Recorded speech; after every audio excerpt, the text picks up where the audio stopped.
Welcome to another episode of The Real Life. The Real Life is a show where I take a look at a lot of the history, mythology, and lore that Treyarch puts in some of our favorite zombie maps. They do this to give the map more depth. If you look at the map, there is the story, but if you dig deeper, you can always find more and see some of the inspiration from many of the things you'll find in the map. Today, we'll be looking at the real-life Mob of the Dead. Now, I've already done a video on the real-life Mob of the Dead and the actual escape from Mob of the Dead that went on to inspire the Zombies map. However, today we're going to be looking at a lot of the mythology and history that inspired Mob of the Dead, because if you look around, there are references to Greek mythology and Roman history everywhere in Mob of the Dead. Let's begin.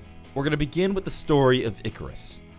In Mob of the Dead, Albert Arlington was in the hospital before he went to Alcatraz, and during this time he was actually working on some sketches because he wanted to become a comic book artist. This was one of his aspirations and dreams in life.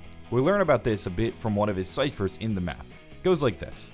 Enclosed are some more recent illustrations for my proposed comic strip, Icarus from Mars. While I understand that you were less than enthusiastic about my previous submissions, I urge you to look again with fresh eyes. Laid upon in the hospital means I've had more time than ever to devote to my craft, and my artwork is improving by leaps and bounds. Eagerly waiting your response, Albert Arlington. So, we actually learn a bit more about this from one of his journals, and in the journal it reads like this. Speaking of Icarus, same old story. The editor defaced my art, scrawling nasty comments on every page. So, this is what happens to Albert Arlington. He wants to become a comic book artist, but the editor is not having any of it. He keeps sending him artwork, but he keeps rejecting it. In fact, we can find one of these bits of artwork in Mob of the Dead. If you look around for several scraps of paper and then compile them into a single image, you will find this sketch by Albert Arlington. This is most likely Icarus from Mars, and in this sketch you can see Icarus, who is the superhero, rescuing a damsel in distress. He wanted to write a superhero comic. Now at the time, they hadn't really taken off yet. They hadn't become the industry that they are today. Superheroes weren't these cultural icons like they are now, and the editor is kind of confused by it. He's saying, like, this is lazy work, it's shoddy, what is this? There's no market for anything like this, and he basically rejects all of Albert Arlington's artwork. And this is unfortunately one of the tragedies within Mob of the Dead. Albert Arlington wants to become a comic book artist. He has all these dreams, all these aspirations, but they end up falling apart and he turns to a life of crime and finds himself imprisoned in Alcatraz. So how does this relate to real life? Well, we need to look at Icarus and Icarus within Greek mythology. In Greek mythology, the story of Icarus goes like this. He and his father were trapped on the island of Crete, and his father had actually built wings made of wax and feathers so that they could escape. His father had warned him though, do not fly too close to the sea and do not fly too close to the sun. Icarus took off with his wings and he got excited. He was finally free, but then he flew too close to the sun and the wax on his wings had melted and he fell into the sea and drowned. This is the tragedy of Icarus, and you can see a lot of parallels to Mob of the Dead in this story. We have our characters trapped on an island, and they tried to build wings in order to leave the island. There's a reason that the plane on Mob of the Dead is actually called Icarus. It's a direct reference to the story. Our characters are trying to fly off an island to freedom, much like Icarus. And unfortunately, during their flight over the sea, they end up crashing, and while they don't drown, they end up on the Golden Gate Bridge and go back to Mob of the Dead. They still don't escape, much like Icarus.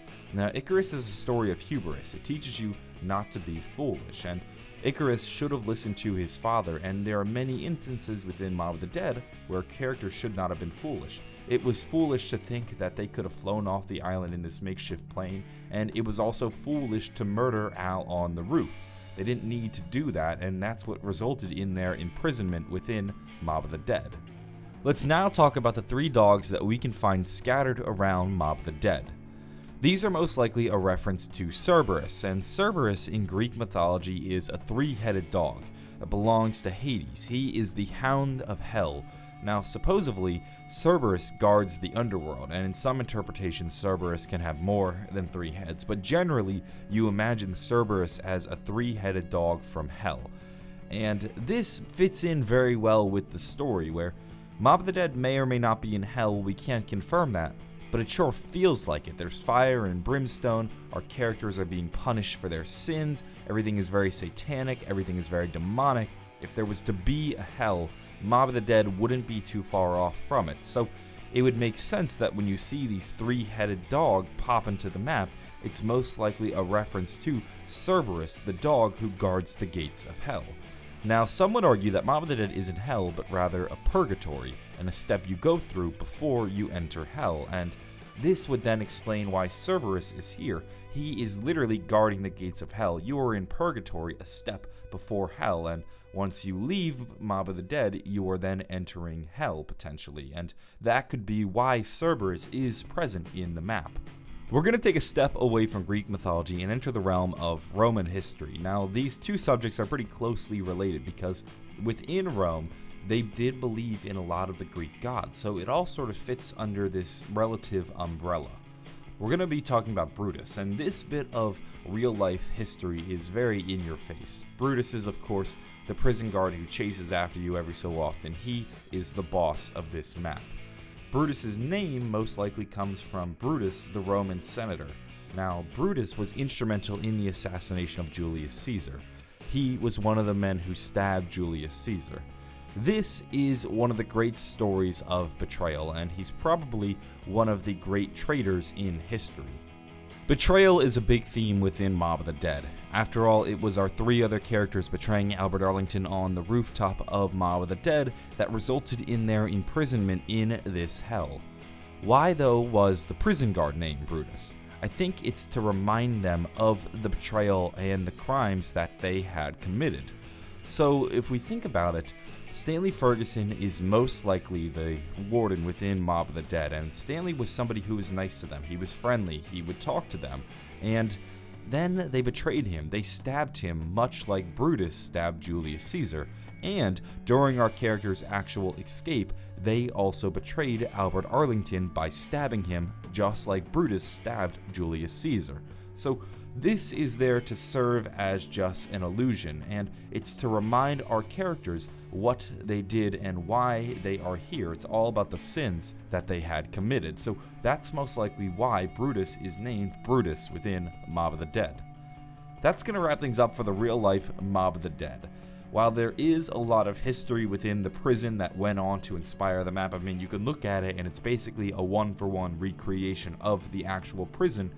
There is a lot of Roman and Greek history and mythology shoved into this map to give it more depth that I don't think most people are even aware of.